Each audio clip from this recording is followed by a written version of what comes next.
Esta mañana nos toca hablar del entendimiento bíblico del Evangelio y la conversión, y lo queremos hacer a través del testimonio de la iglesia del primer siglo. Si ustedes tienen sus Biblias, Hechos capítulo 4, vamos a leer versículos 1 al 5.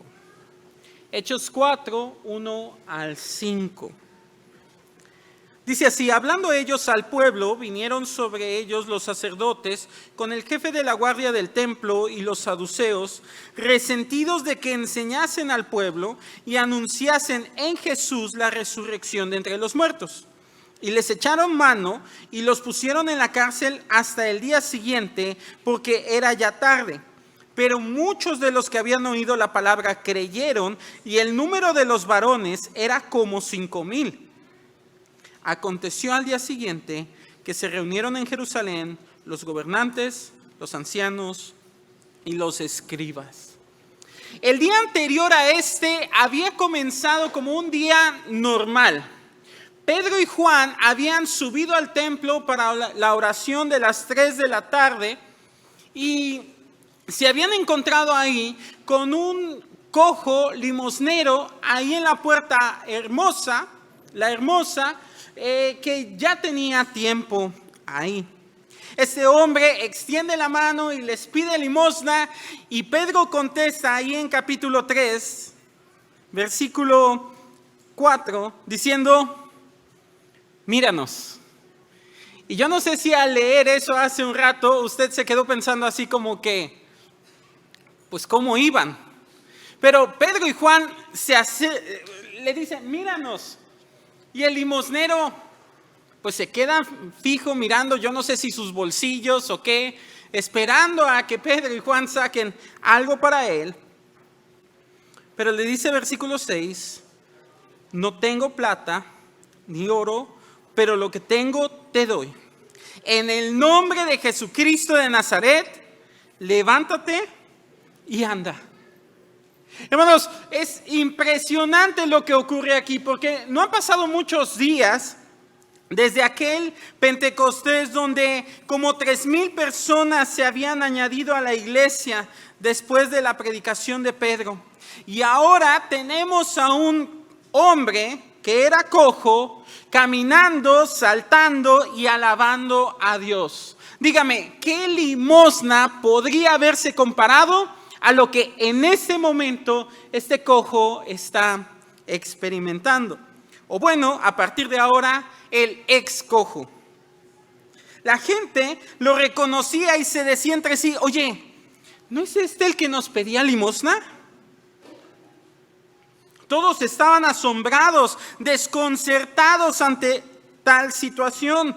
Una cosa era clara: no era un impostor.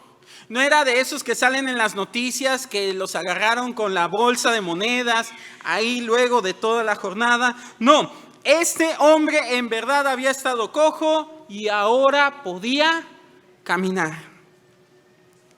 El excojo agarra a Pedro y a Juan como si se le fueran a escapar, y entonces Pedro comienza en capítulo 3 a dar un sermón aprovechando la ocasión. La gente está impactada viendo a este hombre que toda su vida había estado cojo, ahora saltando y alabando a Dios, y quieren saber qué pasó. Y en capítulo 3, versículo 11, Pedro comienza a predicar. Dice versículo 12: varones israelitas, ¿por qué os maravilláis de esto? ¿O por qué ponéis los ojos en nosotros como si por nuestro poder o piedad hubiésemos hecho andar a este? Y Pedro comienza a hablar de Jesús, defendiendo claramente su resurrección, poniendo a Jesús como el autor de la vida y llamando a sus oyentes a arrepentirse y convertirse de su maldad. Note lo que dice versículo 17 al 21 del capítulo 3. Mas ahora, hermanos, sé que por ignorancia lo habéis hecho, como también vuestros gobernantes, pero Dios ha cumplido así lo que había antes anunciado por boca de todos sus profetas, que su Cristo había de padecer. Así que arrepentíos y convertíos para que sean borrados vuestros pecados, para que vengan de la presencia del Señor tiempos de refrigerio y Él envíe a Jesucristo que os fue antes anunciado, a quien de cierto es necesario que el cielo reciba hasta los tiempos de la restauración de todas las cosas, de que habló Dios por boca de sus santos profetas que han sido desde tiempo antiguo. En apenas unos versículos vemos a Pedro predicando acerca de ese Jesús que hace unos meses murió en la cruz, que hace unos meses ascendió al cielo, señalando que Él ha cumplido las Escrituras y que las seguirá cumpliendo en su regreso.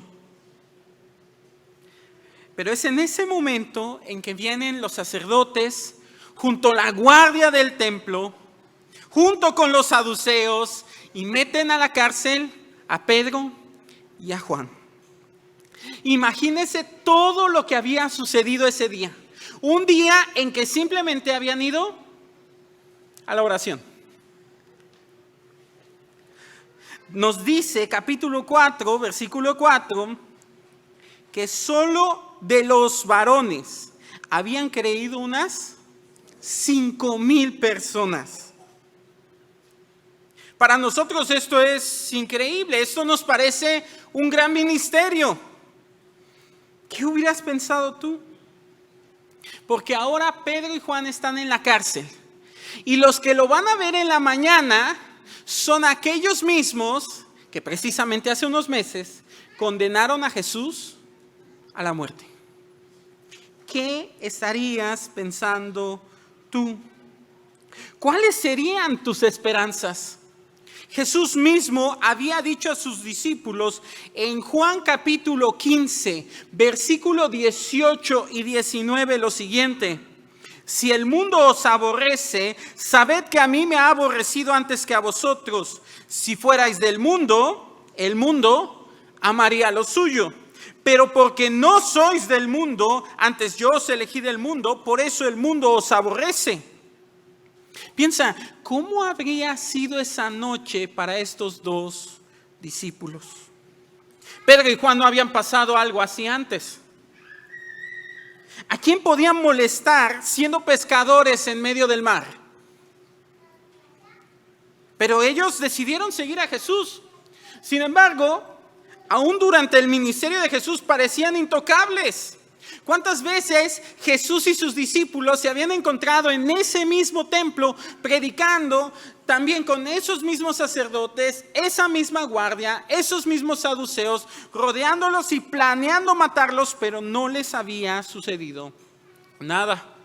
Pedro también había visto grandes milagros e incluso milagros cercanos como la sanidad de su suegra.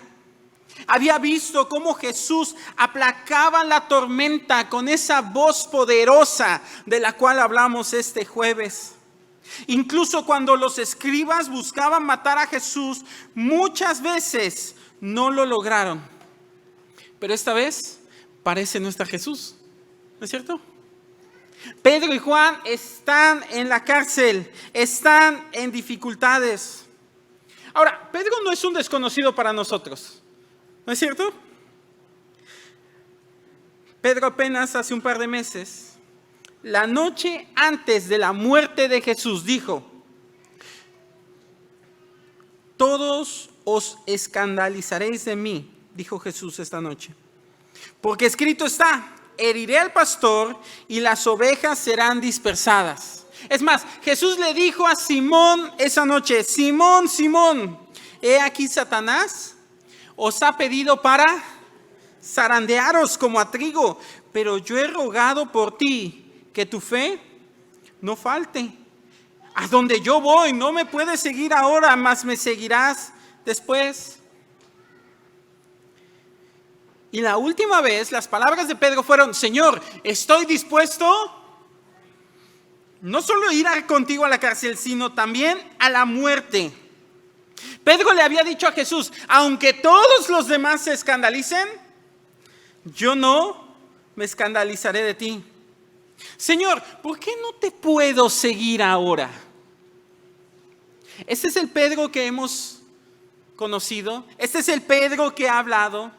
Este es el Pedro que dijo, mi vida pondré por ti. ¿Y se acuerdan qué le contestó Jesús? ¿Tu vida pondrás por mí? De cierto te digo, no cantará el gallo sin que me hayas negado 3 veces. La última vez que Pedro se encontró en una situación similar, terminó negando al Señor, aunque todas sus palabras fueron, yo nunca te voy a negar. Si me fuera necesario morir contigo, lo voy a hacer.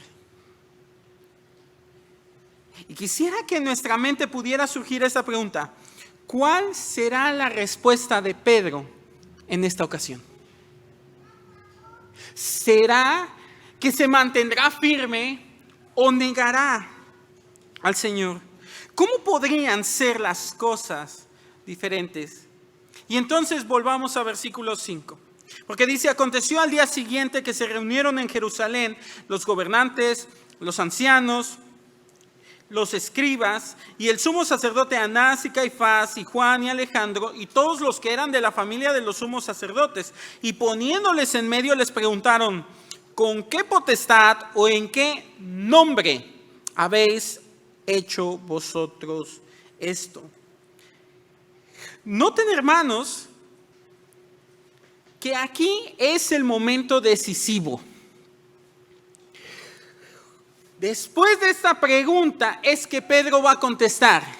Y la pregunta para nosotros es, ¿se va a mantener firme o va a negar al Señor? ¿Se rendirá ante las autoridades? Pero este Pedro, dice versículo 8, lleno del Espíritu Santo, les dijo.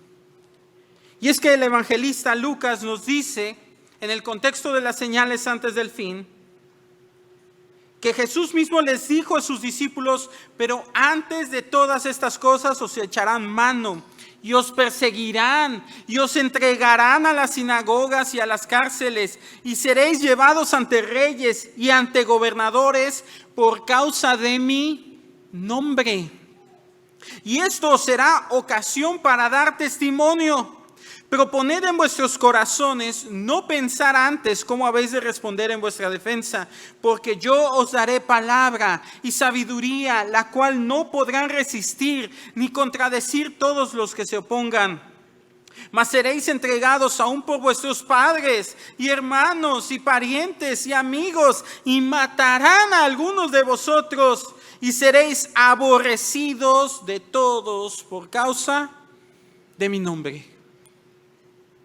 Hermanos, estas palabras pueden estar retumbando en la mente de Pedro.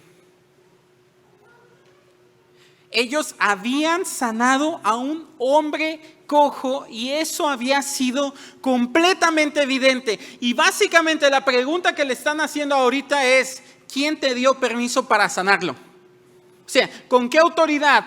¿Con qué nombre? ¿Con qué permiso vienes? Y Pedro entonces afirma lo siguiente.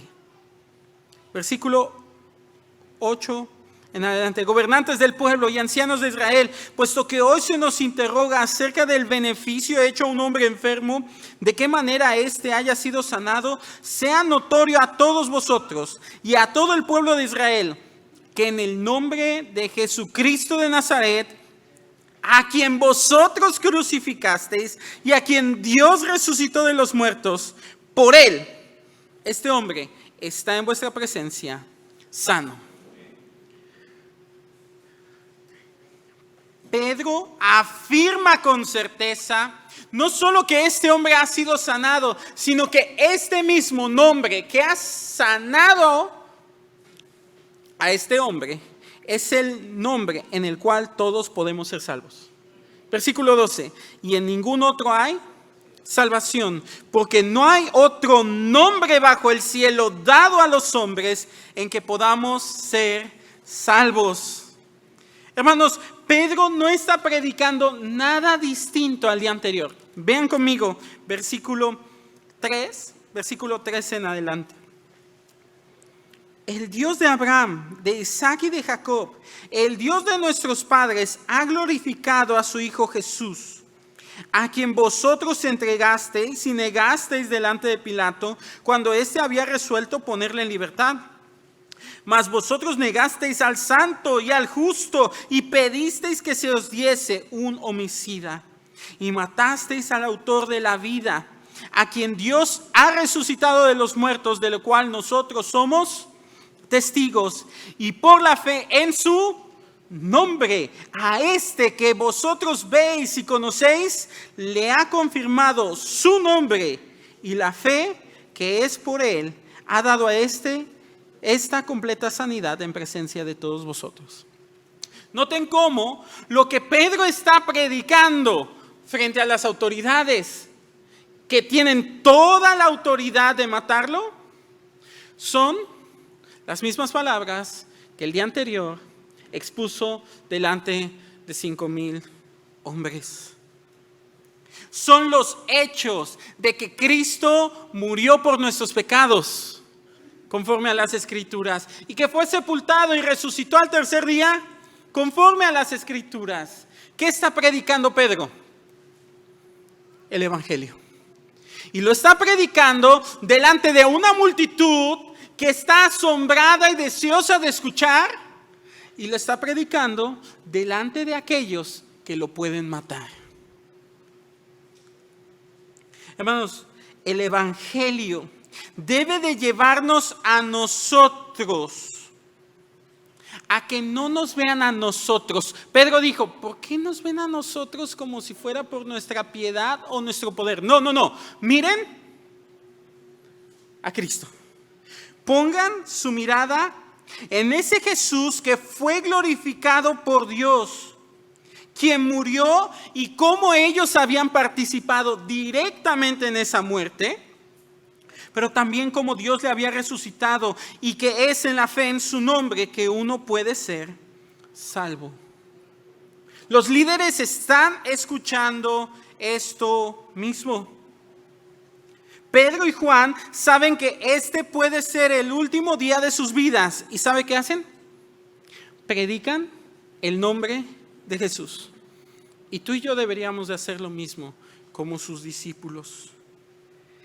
Predica el nombre de Jesús. Y si estás apuntando, este es el punto 1. Predica el nombre de Jesús. Queridos hermanos, muchos de nuestros días no parecen tan impresionantes. Sí, ¿cuándo fue la última vez que tú escuchaste de una multitud de 3,000, 5,000 creyendo en Jesús ese mismo día? ¿Cuándo fue la última vez que escuchaste de un hombre que vuelve a caminar tras un milagro del Señor? Sin embargo, eso no quita que sí hemos visto la mano de Dios en nuestras vidas. Pedro y Juan nos recuerdan que es la salvación, la sanidad que necesitamos, y que solamente en el nombre de Jesús se halla esta. Y tú y yo hemos tenido en Jesucristo nueva vida, nueva creación. Hemos podido ver cuando el Señor ha impactado la vida de amigos y familiares por medio del Evangelio. Y eso mismo es lo que está motivando a estos discípulos de Jesús a predicar en el nombre de Jesús a otros. De igual manera que nosotros debiéramos de predicarlo. Hace una semana, ustedes saben que la Organización Mundial de la Salud declaró que por fin se terminó la pandemia. Recordamos que hace tiempo el pastor Pepe aquí predicó un mensaje donde algunos especialistas dirían que tardaríamos hasta 7 años en volver a la normalidad, y gracias a Dios solo fueron 3. Literalmente durante años estuvimos preocupados por nuestra movilidad, nuestra cercanía, qué cosas debíamos realizar y aquellas que podíamos postergar. Hubo bodas pospuestas, escuelas cerradas y conteo de muertos diarios. Es algo que a nosotros nos tocó vivir. Pero ¿sabe qué debe hacer el Evangelio? Recordarnos cuán esencial es la iglesia. Y ese ha sido un mensaje que a lo largo de estos años hemos tratado de predicar. Y damos gloria a Dios porque es en medio de estos años que Dios ha traído a su iglesia más gente, más personas. Hermanos, queremos recordar que la iglesia sigue siendo esencial para que nuestros vecinos y amigos sean salvos por medio de la proclamación del Evangelio.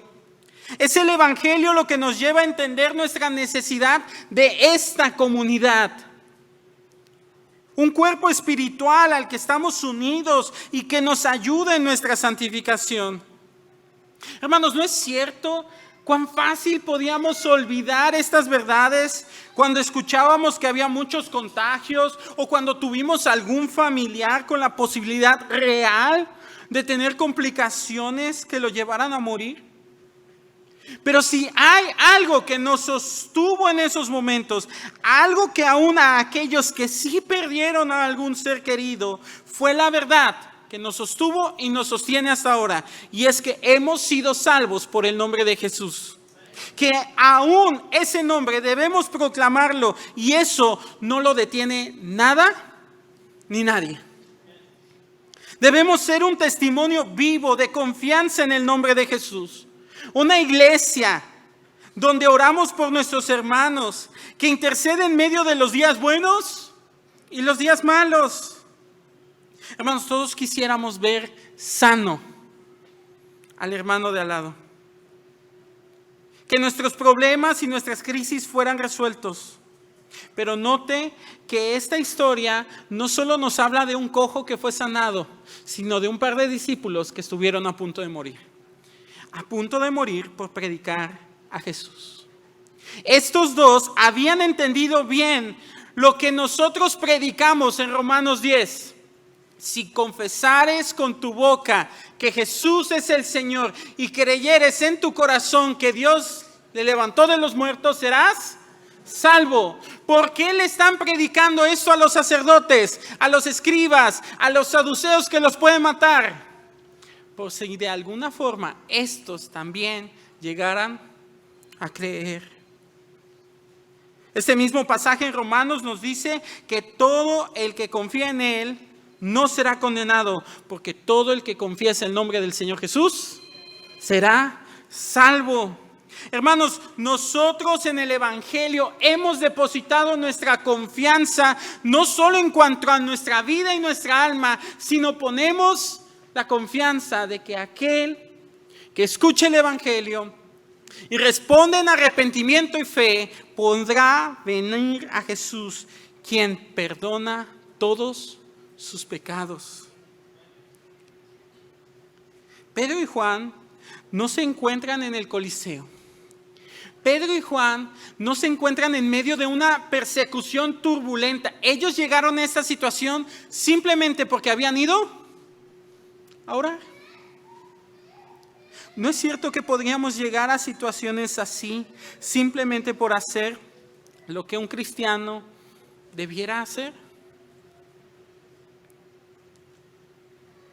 Jesús había dicho a sus discípulos en Juan capítulo 15, versículos 20 y 21. Acordaos de la palabra que yo os he dicho. El siervo no es mayor que su Señor. Si a mí me han perseguido, también a vosotros os perseguirán. Si han guardado mi palabra, también guardarán la vuestra. Mas todo esto es por causa de mi nombre, porque no conocen al que me ha enviado. Cristo dio su vida por nosotros. Y la pregunta aquí no solo debería ser si Pedro y Juan estaban dispuestos a dar su vida, sino que también si nosotros lo estamos. Cantamos esta mañana, Cristo nuestra esperanza en vida y muerte. Pero ¿qué tan real, qué tan cercano es eso para nosotros? El Evangelio ha marcado nuestras vidas de tal manera que No importa la situación, nosotros ponemos nuestra mirada en Cristo. Debemos aceptar hoy, iglesia, que no estamos siendo perseguidos. Que la iglesia en México no está siendo cerrada, no está siendo amenazada directamente. Sin duda hay filosofías y corrientes que están atacando la verdad del Evangelio, pero hoy todavía podemos proclamar libremente la palabra. Debemos estar agradecidos con Dios porque hoy podemos seguir predicando. Gracias a Dios porque hoy podemos tener una Biblia y tal vez más de una. Gracias a Dios porque esta iglesia tiene la bendición de tener más de un pastor cuando hay congregaciones que no tienen ni uno.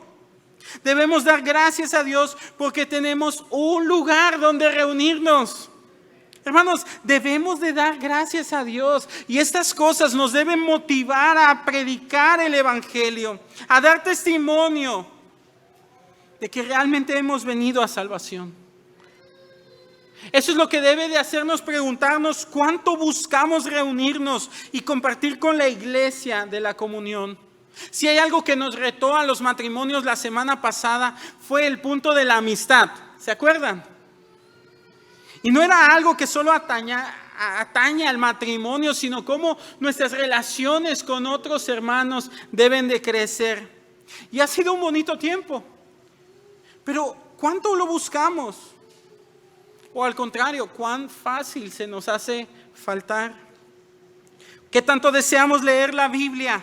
¿Cuánto tiempo estamos dedicando a la oración? Queridos hermanos, si hoy no nos están persiguiendo y fácilmente dejamos la iglesia de lado, ¿qué pasará el día que sí cierren la iglesia? ¿Qué pasará el día que sí estén persiguiendo a los cristianos? ¿Cuántos de aquí permaneceremos en el Evangelio?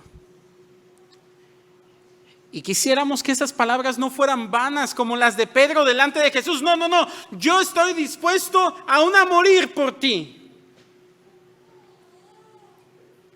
¿Sabes? Los sacerdotes vieron a estos dos. Y nota lo que dice versículo 13. Entonces, viendo el denuedo, el valor de Pedro y de Juan, y sabiendo que eran hombres sin letras y del vulgo, se maravillaban y les reconocían que habían estado con Jesús.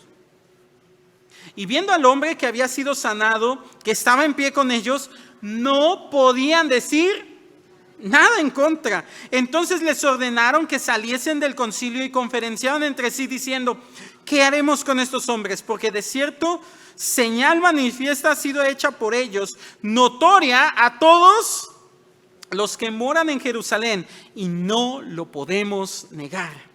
Sin embargo, para que no se divulgue más entre el pueblo, amenacémosle para que no hablen de aquí en adelante a hombre alguno en este nombre. Y llamándoles les intimaron que en ninguna manera hablasen ni enseñasen en el nombre de Jesús. Mas Pedro y Juan respondieron diciéndoles, les voltean la pregunta: juzgad si es justo delante de Dios obedeced a vosotros antes que a Dios. Porque no podemos dejar de decir lo que hemos visto y oído. ¿Se acuerdan que en Hechos 1:8 dice: me seréis testigos? Aquí están los testigos. No podemos dejar de testificar.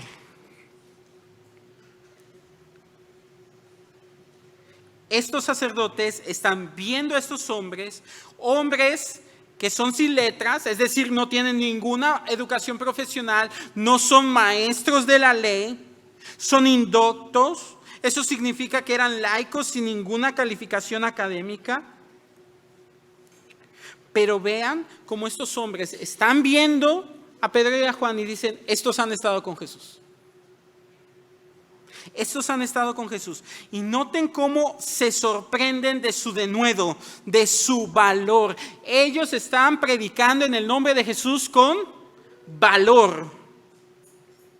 Pero no solo con valor, porque ahí hay un excojo del cual no podían decir nada en contra.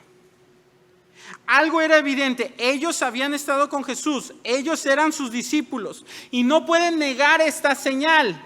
Mucha gente la ha visto, pero no solo eso. Noten lo que dice versículo 21 y 22.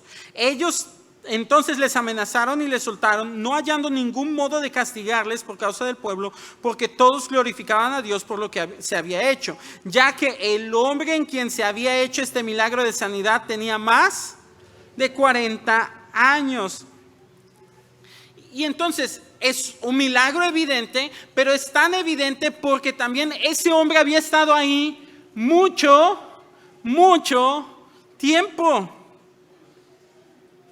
Ellos les amenazan, no prediquen en el nombre de Jesús, pero ellos han predicado no solo con poder, no solo con valor, sino con poder, con valor y con poder. Poder que no viene de ellos. Pedro dice, ¿por qué me miran como si fuera mi poder? No, es el poder del nombre de Jesús. Y normalmente cuando llegamos aquí, tal vez pues decimos, aquí se acaba la historia. Sin embargo, versículo 19 nos muestra cómo ellos dicen, no podemos dejar de hacer esto. Y versículo 23 nos dice, puestos en libertad, vinieron a los suyos y contaron todo lo que los principales sacerdotes y los ancianos les habían dicho. Esto no solo era evidente para el pueblo por este hombre excojo, un hombre que había pasado mucho tiempo ahí. De hecho, es notable que en Juan capítulo 10 nos dice que el mismo Señor Jesús predicó el sermón del buen pastor ahí. Y tal vez el excojo también estuvo ahí, pero no lo sanó. ¿Quién lo sanó? Pedro y Juan. Queridos hermanos, Dios usa a sus ovejas para hacer su obra. Y estas ovejas están volviendo con sus hermanos y les están diciendo lo que les había pasado. Y dice versículo 24, y ellos, habiéndolo oído, alzaron unánimes la voz a Dios y dijeron. Y nota aquí vamos a ver la oración de estos hombres que habían predicado primero delante de una multitud y creyeron más de 5,000. Luego que predicaron delante de los fariseos, saduceos, sacerdotes y salieron bien librados. ¿Cuál va a ser su oración? ¿Cuál va a ser su oración? No podría ser, Señor, quita a estos, acábalos, déjanos predicar. O Señor, que ya no nos encuentren. O incluso, Pedrito, bájale, ya no le digas tan duro. Pero noten que estos oran de la siguiente manera: soberano Señor, tú eres el Dios que hiciste el cielo y la tierra, el mar y todo lo que en ellos hay. Dios, tú estás en control. Que por boca de David, tu siervo, dijiste, ¿por qué se amotinan las gentes y los pueblos piensan cosas vanas? Se reunieron los reyes de la tierra y los príncipes se juntaron en uno contra el Señor y contra su Cristo, porque verdaderamente se unieron en esta ciudad contra tu santo Hijo Jesús, a quien ungiste. Herodes y Poncio Pilato con los gentiles y el pueblo de Israel para hacer cuanto tu mano y tu consejo habían antes determinado que sucediera. Dios, tú controlas todas las cosas, pero aún estuviste en control de la muerte de Jesús. Si eso sucedió, fue porque eso fue lo que decidiste. Y ahora, Señor, mira sus amenazas y concede a tus siervos que con todo, denuedo. Ellos habían hablado con denuedo, con valor. Sí, pero ¿qué están pidiendo? Queremos seguir predicando. Danos valor para ello. Que con todo denuedo hablen tu palabra mientras extiendes tu mano para que se hagan sanidades y señales y prodigios mediante el nombre de tu santo Hijo Jesús. Ellos habían predicado el nombre de Jesús con poder y con valor. Y sabe, ante la amenaza, ellos llegan con la iglesia y ¿qué están pidiendo? Piden en el nombre de Jesús que puedan seguir predicando con poder y con valor. Hermanos, ¿qué hacemos ante las circunstancias difíciles? ¿Cómo sería nuestra oración? Querido hermano, ora a Dios y refúgiate en Él. Para aquellos que viven en inestabilidad, recuerda que Dios es una roca firme. Para aquellos que la enfermedad ha llegado a sus familias, recuerda que tenemos la oración como el medio de gracia para que nuestras peticiones sean conocidas delante de Dios y nuestro afán repose en Él. Que podamos experimentar la paz de Dios que sobrepasa todo entendimiento. Para aquellos que enfrentan problemas en su trabajo o recortes de personal a pesar de que han sido buenos empleados, ora y refúgiate en Él. Que nuestra oración no solo comience diciendo soberano Señor o tú que tienes todo el control, sino que vaya al punto: Dios, yo someto mi voluntad a la tuya. Esta ciudad se había amotinado contra Jesús. ¿Qué no podían hacer contra Pedro y Juan?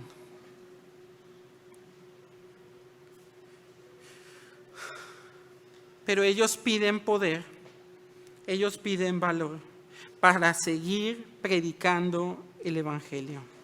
Y nota cómo les contesta Dios. Versículo 31. Cuando hubieron orado, el lugar en que estaban congregados tembló y todos fueron llenos del Espíritu Santo. Ahí tienes el poder. Y hablaban de nuevo, la palabra de Dios. Dios les contestó. Sí. ¿De qué manera estamos orando nosotros? ¿De qué manera nosotros estamos yendo al Señor? Esta mañana quisiera animarte, hermano, a predicar en el nombre de Jesús y pedir en el nombre de Jesús que con valor y con poder se siga extendiendo el Evangelio para que otros vengan a arrepentimiento y fe y sean conversos, que sean salvos por el nombre de Jesucristo. Si hay algo que está motivando a estos discípulos, nota qué es. Porque cada vez que hablan del nombre, ¿a qué se están refiriendo?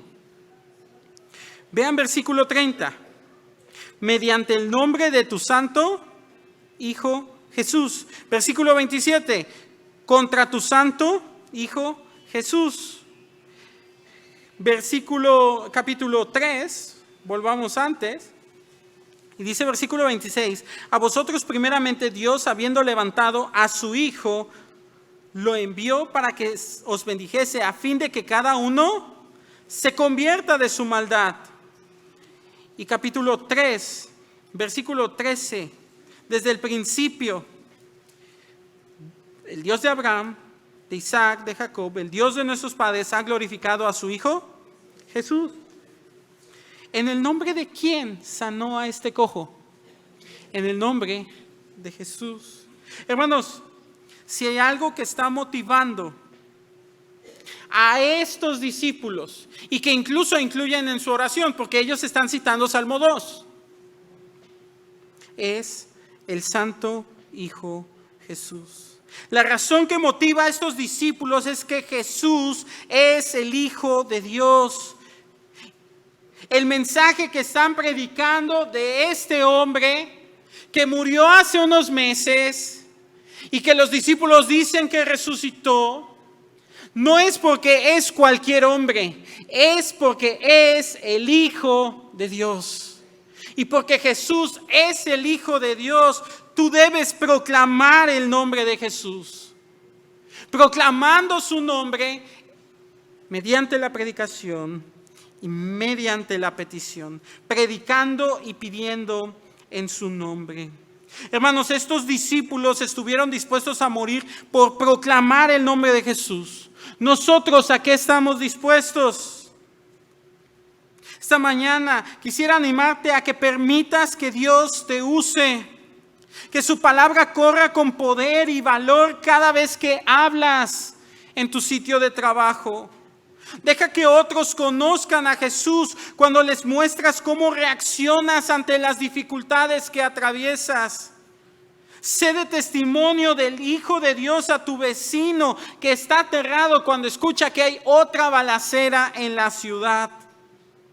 No lleguemos a pensar que basta con venir aquí cada domingo, leer nuestra Biblia o servir en la iglesia cuando nuestra misión es proclamar el nombre de Jesús, porque Él es el Hijo de Dios. Y en medio de eso puede haber temor, puede haber vergüenza. Y precisamente le hemos visto en este mismo Pedro. ¿Se acuerda de Juan capítulo 20? Cómo Jesús llega delante de Pedro. Y Pedro reconoce al Señor Jesús por sus palabras. Y ahora están cenando. Y Jesús le dice: Pedro, ¿me amas? ¿Y qué contesta Pedro? Sí, Señor, tú sabes que te amo. Pero ¿cuántas veces pregunta Jesús? 3. ¿Cuántas veces le negó Pedro? 3. Y la verdad es que Pedro termina agüitado. Señor, tú sabes todas las cosas. Hermanos, tal vez esa es la reacción de algunos. Aquí mismo, hoy. ¿De qué manera puedo proclamar el nombre de Jesús cuando ha habido ocasiones, circunstancias en las que sí le he negado? En que mi testimonio no ha dado cabida a hablar del Hijo de Dios.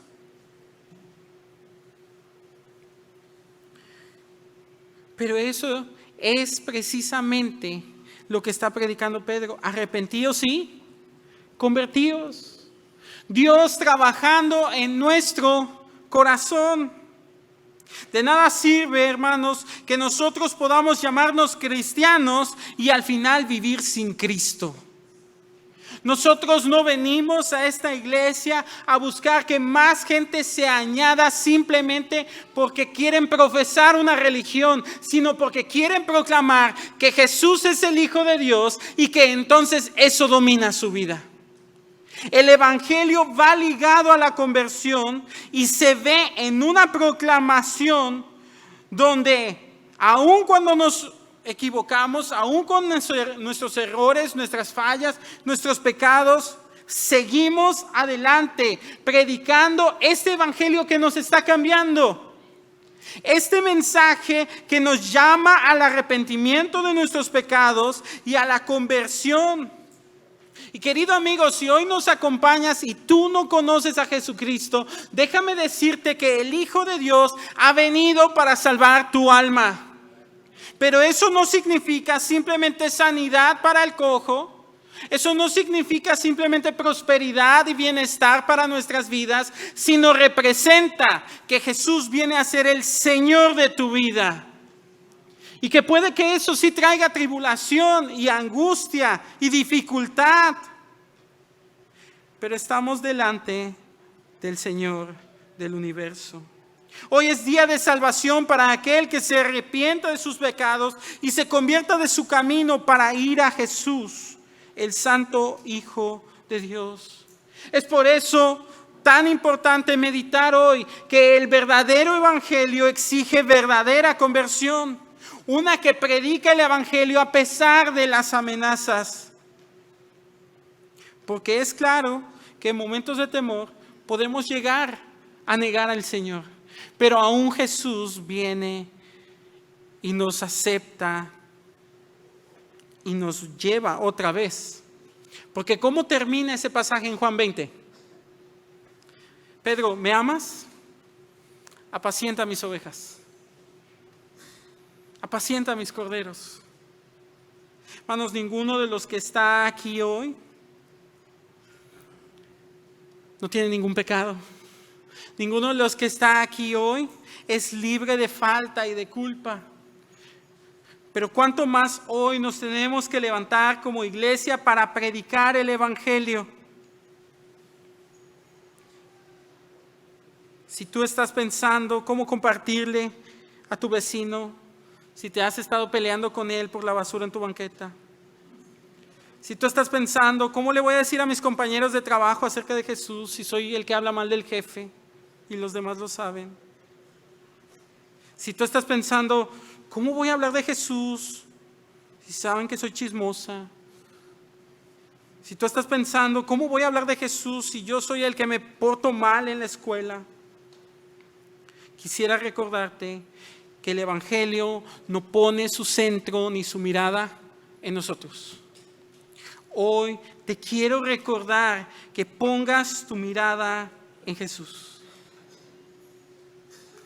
pero que al mismo tiempo pidas porque Dios use a los hombres que ha puesto en esta iglesia para predicar el Evangelio con poder y con valor. Y que Dios siga levantando más hombres para la proclamación de su verdad. Hermanos, esta mañana quisiera terminar llamando a nuestros pastores aquí al frente. Y le voy a pedir al hermano Edgar que pase y ore por nosotros. Porque nosotros no somos infalibles.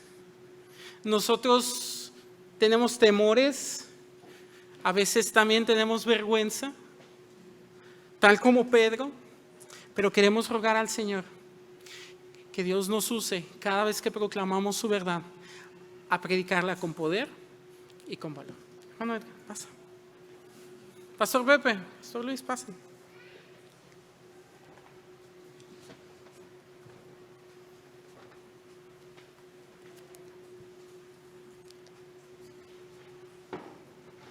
Vamos a orar, hermanos, por nuestros pastores, los hombres que Dios ha puesto en nuestra iglesia, en nuestras vidas. Oremos por ellos y seamos uno con ellos, así como esta iglesia dio testimonio después de que soltaron a Pedro y a Juan y juntos oraron: Señor, concédenos que con todo de nuevo hablemos tu palabra. Vamos a orar. Padre, gracias por tu obra maravillosa en la cruz del Calvario y por lo que has hecho. Gracias por todo tu plan trazado desde la eternidad, Señor. Y ahora, Padre, tú has levantado hombres en medio de la iglesia que también tú formaste. Y al igual que le dijiste a estos discípulos antes de ascender: y me seréis testigos en Jerusalén, Judea, en Samaria, hasta lo último de la tierra, Señor. Ahora, Padre, nosotros podemos gozar de ese evangelio porque ha llegado a través de otros hombres hasta nuestra región, hasta nuestra colonia. Y ahora, Padre, Señor, rogamos, Padre, como la iglesia primitiva lo hacía, por nuestros líderes, por nuestros pastores, Señor. O rogamos, Señor, por sus vidas. Rogamos, Padre, que tú seas con ellos y que les des denuedo para la exposición de tu palabra. Padre, en el libro de Hechos vemos cómo tú estás obrando a través de tu Espíritu Santo. Es el ministerio del Espíritu Santo usando a hombres imperfectos, Señor, para hacer tu bendita obra, tu perfecta obra. Y hoy, Padre, te rogamos, Señor, por nuestros pastores, por nuestros líderes, que sean llenos del Espíritu Santo, Señor. Que con todo de nuevo prediquen tu palabra. Señor, sabemos que hay luchas y ellos, al igual que todos nosotros, somos seres imperfectos, donde muchas veces nuestra carnalidad sale a flote. Pero hay gracia en ti, hay gracia en tu persona. Yo te ruego, Señor, por ellos, que tú los sigas usando, que tú los sigas moldeando, que tú sigas trabajando en sus familias, al igual que en la de nosotros, Señor. Y que como este testimonio en este pasaje que tenemos, Señor, concédenos, no solo a ellos, a nosotros también con ellos. Concédenos que con todo denuedo hablemos y prediquemos tu palabra, porque todos los que estamos aquí, al igual que estos discípulos a los que tú les hablaste en aquel entonces, todos somos testigos de tu obra en la cruz del Calvario. Y nos has llamado a salir y a predicar tu evangelio ahí, como predicaba el pastor Miguel, con nuestros vecinos, con nuestros compañeros de trabajo, entre nosotros mismos, con nuestra familia. Y Señor, sabemos que hemos errado, fallado, pero aún tú sigues mostrando tu gracia para llevar a cabo esa obra, Señor. Bendice a mis pastores, a nuestros pastores, Señor. Rogamos por sus familias, rogamos por sus vidas, por su relación contigo, por su ministerio. Obra tú, Señor, y sigue obrando en esta iglesia para gloria de tu nombre. Amén.